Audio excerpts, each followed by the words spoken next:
Well, thank you for staying with us. Let's continue the conversation now by shifting to other issues. After a keenly contested elections in the political history of Nigeria, Senator Bola Ahmed Tinubu emerged as the president-elect, defeating over 18 other presidential candidates to succeed President Muhammadu Buhari as the next president of the Federal Republic of Nigeria come May 29 this year.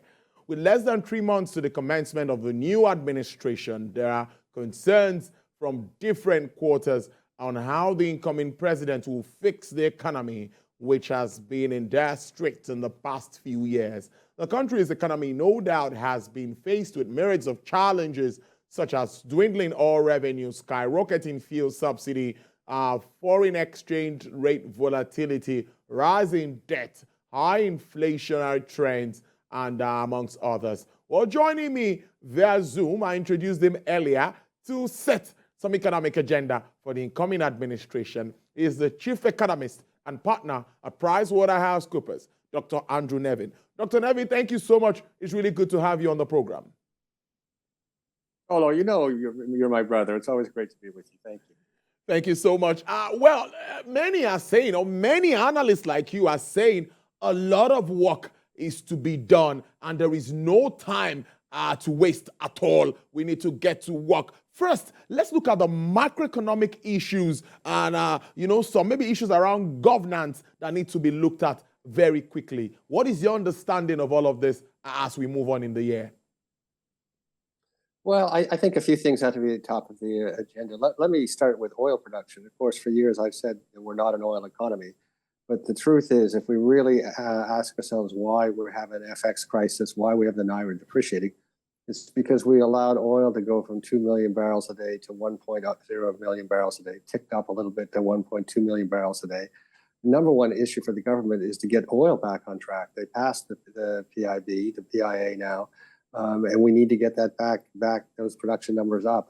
Whether it was through malfeasance, whether it was just neglect, we are in a world with $85 oil. If we were producing 1.6, 1.7, 1.8 million barrels a day, we'd be in really good shape.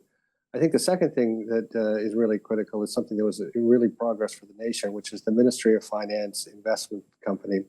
So this is the group that takes care of all of the federal government of Nigeria assets. They formed a real corporation now to oversee them. It has a fantastic management team. It has a fantastic board with many private sector leaders. So these are the people that oversee things like the refineries, Ajaokuta Steel, the real estate assets of the Ministry of Finance, the federal government. That group are really critical that they get off the mark fast and start doing their job. Of course, the foil subsidy is something I think that His Excellency President-elect Tinubu has already announced his manifesto that he'll eliminate.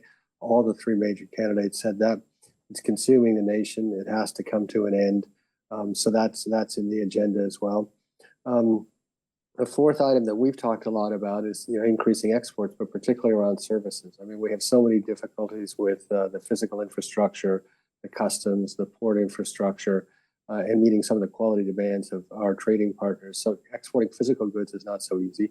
But we're exporting more and more high value added services, and it doesn't require fixing the port infrastructure. So those are four areas to start with. But I think the government elect has a good chance to make progress on all four. Very important topics there, subtopics that you mentioned there, all theft. We can go on and on with what that means for an economy that depends solely, almost solely on proceeds from crude. But let me ask you about our foreign exchange policy reforms. This is very important if we are to attract investment. And attracting investment remains key at this time. Well, we said, we wrote a paper, which we didn't release publicly. We delivered to the CBN in 2017, and we simply said that if we have multiple exchange rates, we're guaranteed to grow slowly because there might be some justification people put forward to say scarce FX has to go to the best use, so therefore we have multiple exchange rates. But the consequence of that is people won't invest in the country. They won't invest where it's really unclear how they repatriate profits.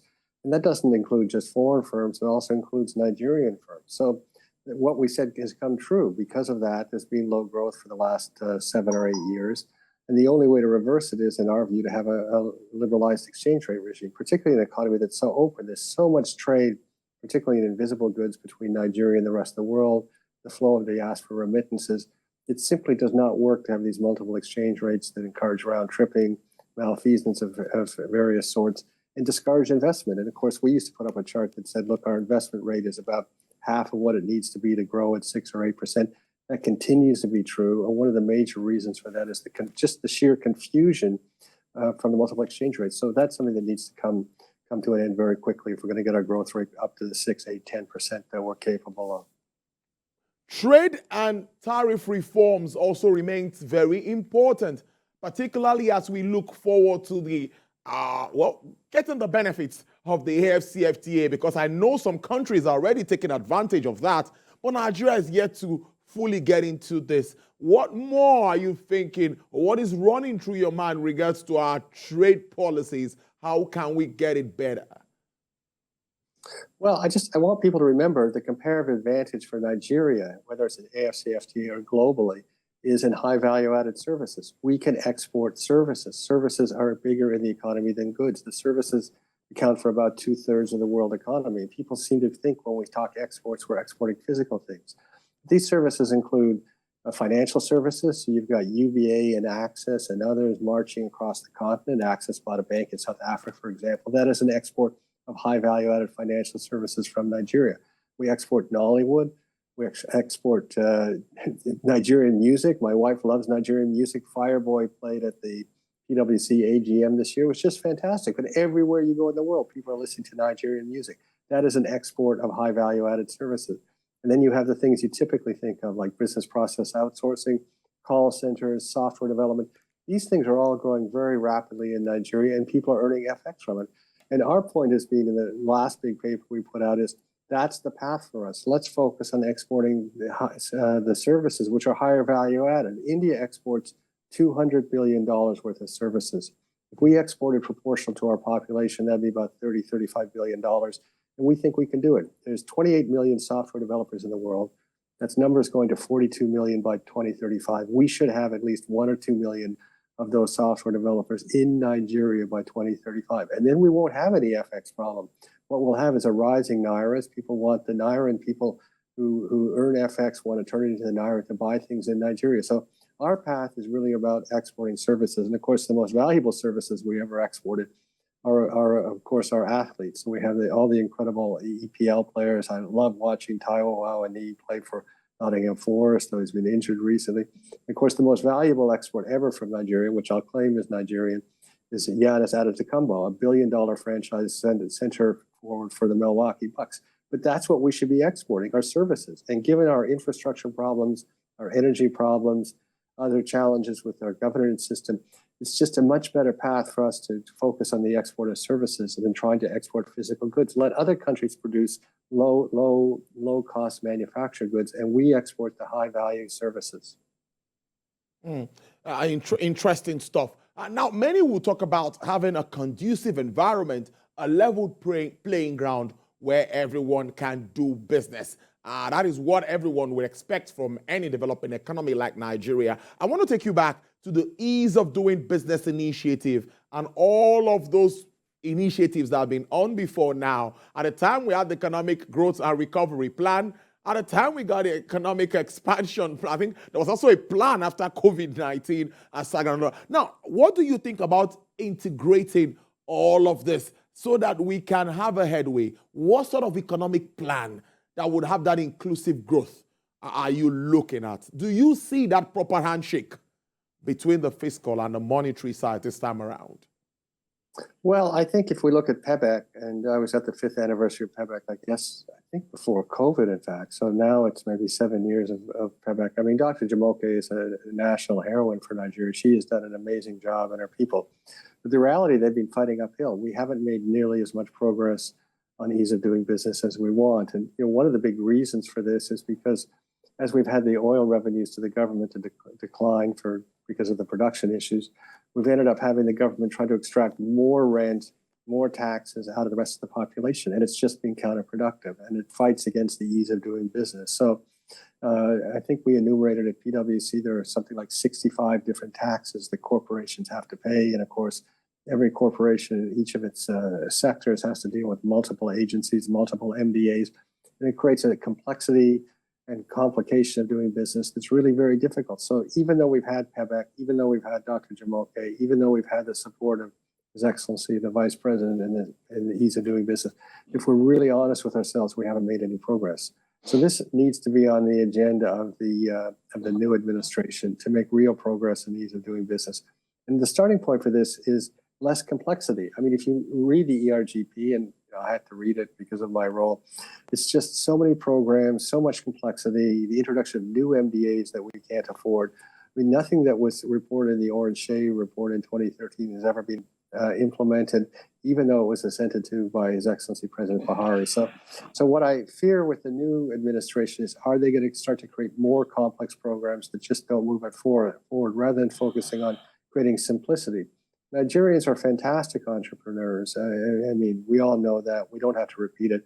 If we just have a simpler business environment, we'll really make progress. But if we continue to layer on multiple taxation, regulation by a multitude of MDAs for each individual sector in the economy, we're just not going to make that progress. And I think the last 8 years has really shown that, where even though we had PwC, the business environment got worse in the country. Well, let's see if we can, let's wrap up with the power sector, which research and reports shows that the president-elect has shown some kind of interest in this when he was governor of Lagos State. What do you think are the quick wins for the power sector? Years after privatization, we're still hovering between 3,500, 4,000 megawatts. In your thoughts, or maybe whenever your write-ups, what are these step-to-step moves that should be taken? Yes, we know some decisive moves must be made. Tell us some of it.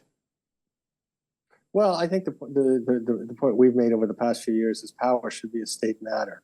It doesn't have to be a federal matter. It's not a federal matter in India. It's not a federal matter in Canada. It's not a federal matter in the United States. I mean, each state can figure out how it can make its own power. Power technology is so complex now. There's so many options to it. To try to have one national power policy, one national integrated grid is just counterproductive. Let states figure out their own power situation. And then people might say, well, yeah, but don't they have to trade power? Of course they have to trade power. But when New York and Ontario trade power, they don't get the federal government of Canada or the United States government involved. They just work it out how it's going to work themselves. So let states figure out in their own situation. Are they better off with solar? Are they better off with biomass energy? Are they better off with gas to power? And then how do they want to trade with their neighboring states? And we'll find that system will work much better. It would also make one less headache for the federal government if they didn't have to worry about the power situation. But, you know, the path that we've set ourselves on, I really worry is more failure. So we have this $750 million World Bank loan, which surely is guaranteed by the federal government of Nigeria to largely purchase Siemens equipment to kind of upgrade the grid at a national level. I mean, without the much more fundamental reform, that's going to be another $750 million debt that the government incurs that's not producing a return. So that's our view. Let the states figure it out. If they want power, they're going to sort out how they get power to meet the needs of their citizens in the state. Well, let's in one word. I don't know what your reaction is to subsidy, but I know that there's been this conclusion, and everyone is saying that it's time for subsidy to go. It has overstayed. Do you agree that it is time for subsidy to go, considering what we face in the downstream of our oil and gas industry? Well, I love subsidies, but I love subsidies that invest in young Nigerians. So let's put subsidies into investments into health and education. The idea of subsidizing oil, I mean, everyone knows it's consuming the country. 7 trillion naira bill this year. If we go the entire year for the subsidy, it's destroying us. And of course, the people aren't getting any value from it.